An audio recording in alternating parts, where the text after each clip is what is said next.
wanted to teach you today how to use wafer paper and a little bit of imagination to create this textural and relatively large flowers for your arrangements. Let's get started. Let's start with making our base for our flower.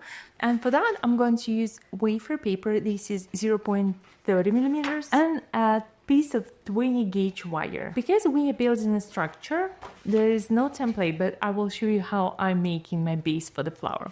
So I will fold my wafer paper in half and take half a shape. Then I will create a cone structure. So I'm basically holding wafer paper on itself until I like the shape, something maybe like this, because this is going to be the base structure that we are going to shape a little bit later. So all I need to do now, where I know where the end is to add my wafer paper glue. All I need to do is to add my wafer paper glue here on the fold and bring it over very firmly, securing my shape in place.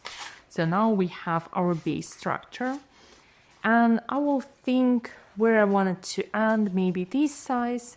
So I will take a pair of sharp scissors and just like cut little indentations to the line where I want my cone shape to end. Now is the fun part. I'm going to take my wafer paper glue and add it inside the cone here at the end, and I will take my 20 gauge wire and push it through, securing here on the top of my structure. Now that I have my wire attached at one end, I need to fold the other parts over, bringing them to the center. I will try to keep my wire here in the middle, bringing all these parts on both sides. And all I need to do is to add my wafer paper glue to these sides and fold them over on itself to secure my shape, like this. Bring everything together and making sure that my wire sits somewhere in the middle. I know it looks complicated, but that's the hardest part. All we need to do is to create the shape and set it aside to dry for about half an hour. Now let's